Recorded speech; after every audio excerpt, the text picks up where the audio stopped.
Halo everyone, welcome back again to Seriki Channel. Hari ini kita ingin mempelajari tentang pengertian fungsi dan unsur-unsur manajemen. Di pembahasan hari ini, saya akan membaginya menjadi 3 pembahasan pokok.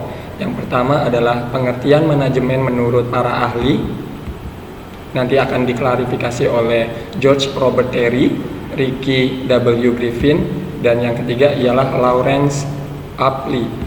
Yang kedua adalah fungsi manajemen yang nanti kita akan bagi ruang lingkup diskusinya sebagai perencanaan, planning, pengorganisasian, organizing, pengarahan, actuating, evaluasi, controlling, dan tahapan yang ketiga ialah unsur-unsur manajemen yang nanti akan ada pembagiannya menjadi human, manusia, money, uang, materials, bahan,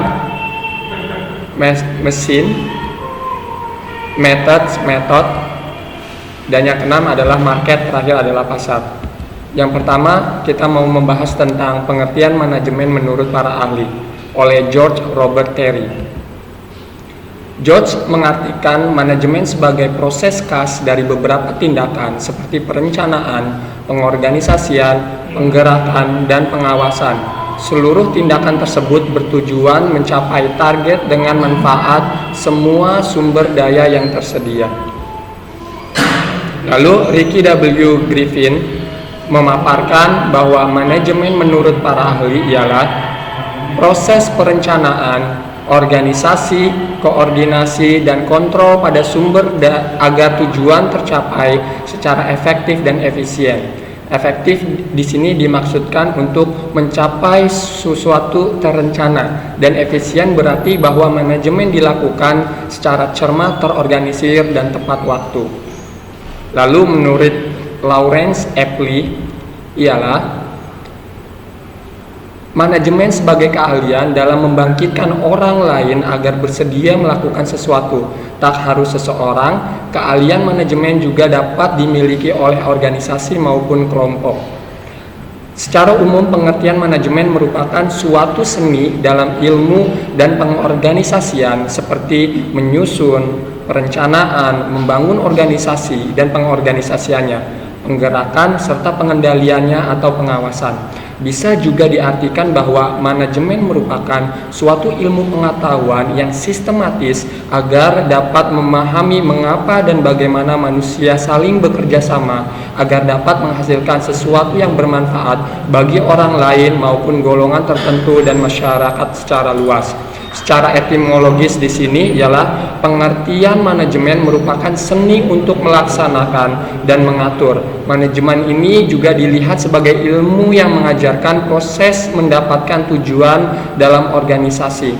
Sebagai usaha bersama dengan bekerja orang lain, beberapa orang dalam organisasi tersebut sehingga ada orang yang merumuskan dan melaksanakan tindakan manajemen yang disebut dengan manajer. Lalu di fungsi manajemen ini kita akan mempelajari tentang planning, organizing, actuating, dan terakhir adalah controlling. Yang pertama, perencanaan. Perencanaan di sini ialah aktivitas strategis dengan menyusun hal-hal yang akan dikerjakan dengan sumber yang dimiliki. Perencanaan ini dilakukan untuk menentukan tujuan perusahaan secara keseluruhan dan cara terbaik untuk memenuhi tujuan itu. Nah, di sini akan kita bagi menjadi 4 tahapan. Yang pertama, jenjang planning dari perspektif manajemen sendiri memiliki beberapa tahapannya yang nanti kita jelaskan. Tetapi dalam ini, manajer harus mengevaluasi berbagai rencana alternatif sebelum mengambil setiap tindakan dan kemudian melihat apakah rencana yang dipilih cocok dan dapat digunakan untuk memenuhi tujuan perusahaan. Perencanaan merupakan proses terpenting dari semua fungsi manajemen karena tanpa perencanaan, fungsi-fungsi lainnya tidak akan dapat berjalan. Jenjangnya nanti kita bagi menjadi 3. Yang pertama adalah top level planning. Top level planning di sini ialah perencanaan dalam jenjang ini bersifat strategis, memberikan petunjuk umum rumusan tujuan, pengambil keputusan, serta memberikan petunjuk pola penyelesaian dan sifat menyeluruh. Top level planning ini penekanannya pada tujuan jangka panjang organisasi dan tentu saja menjadi tanggung jawab manajemen di paling puncak. Yang kedua adalah middle level planning. Di sini ialah jenjang perencanaan ini sifatnya lebih administratif, meliputi berbagai cara menempuh tujuan dari sebuah perencanaan dijalankan. Tanggung jawabnya pada level ini berada pada level mid management atau manajemen yang tiap divisi. Dan yang ketiga yang terakhir ialah di low level planning. Low level planning ini ialah perencanaan ini memfokuskan diri dalam menghasilkan sehingga planning ini mengarah kepada aktivitas operasional dan perencanaan ini menjadi tanggung jawab manajemen pelaksanaan. Setelah itu manfaat yang kedua di dalam manajemen itu ada yang namanya organizing atau pengorganisasian. Apa itu pengorganisasian? Pengorganisasian ini dilakukan dengan tujuan membagi suatu kegiatan besar menjadi kegiatan-kegiatan yang lebih kecil. Pengorganisasian mempermudah manajer dalam melakukan pengawasan dan menentukan orang yang dibutuhkan untuk melaksanakan tugas-tugas yang telah dibagi-bagi tersebut. Pengorganisasian dapat dilakukan dengan cara menentukan tugas apa yang harus dikerjakan, siapa yang harus mengerjakan, bagaimana tugas-tugas tersebut dikelompokkan, siapa yang bertanggung jawab atas pekerjaan tersebut, dan pada tingkat mana keputusan harus diambil. Lalu yang ketiga ialah pengarahan atau actuating.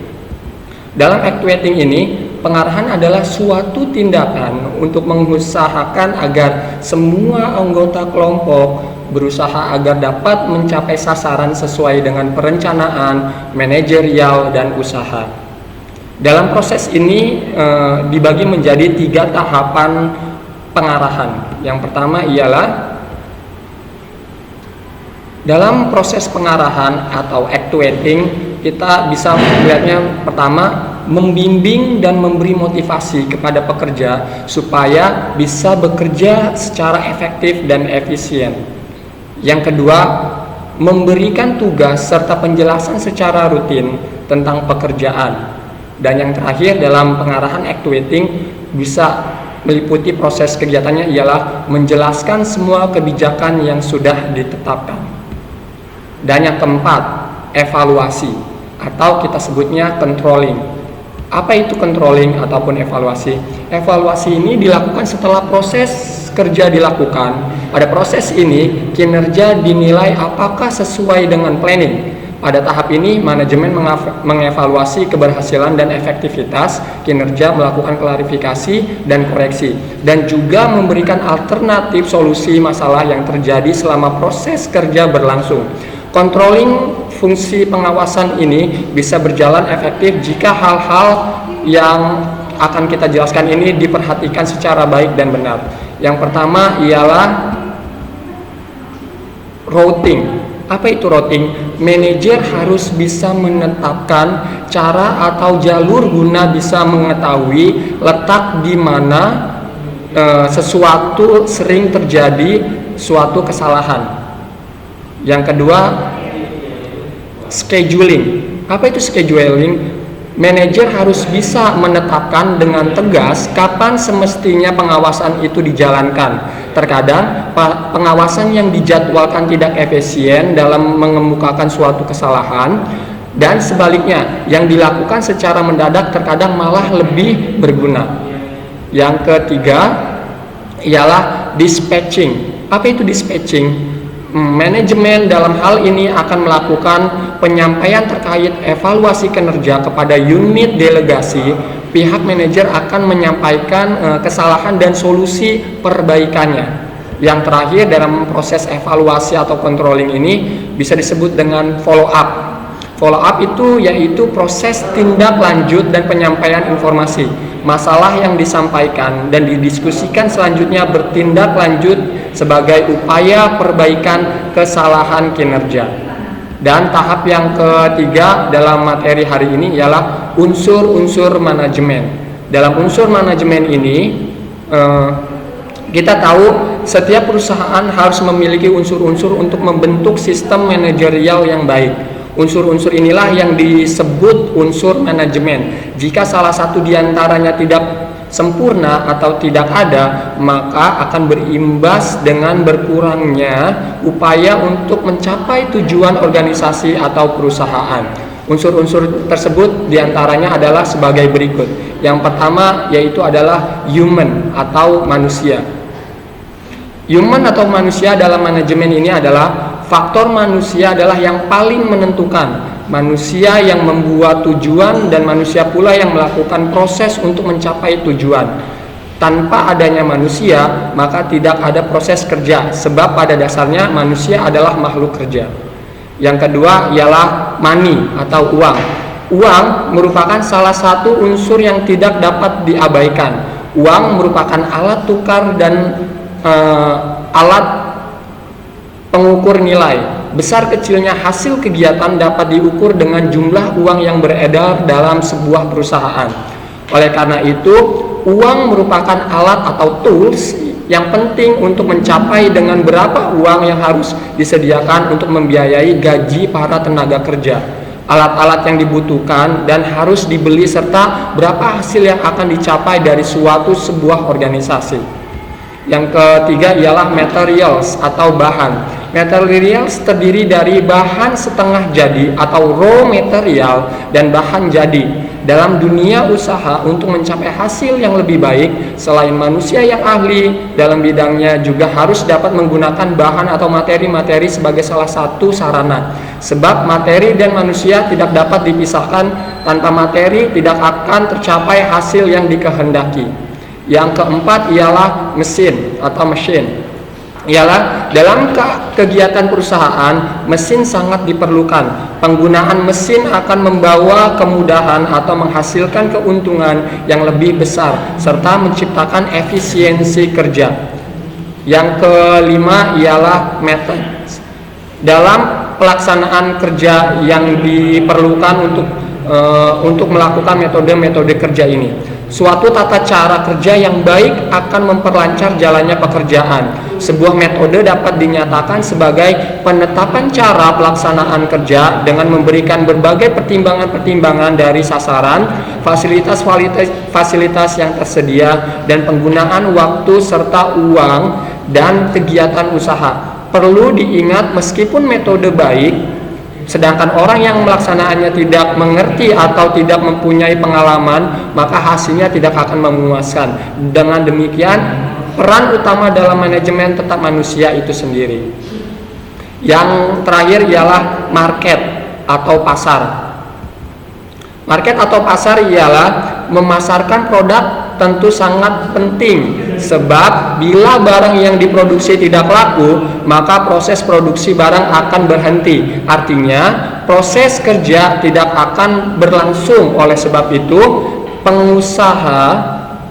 penguasaan pasar dalam arti menyebarkan hasil produksi merupakan faktor yang menentukan dalam perusahaan. Agar pasar dapat dikuasai, maka kualitas dan harga barang harus sesuai dengan selera konsumen dan daya beli kemampuan konsumen.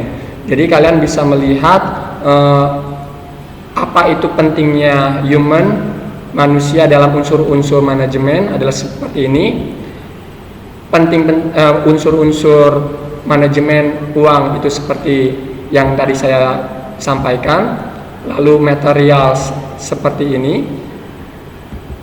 Mesin pun seperti ini, method sama, kalian bisa membacanya dari ringkasan yang tadi saya sudah buat.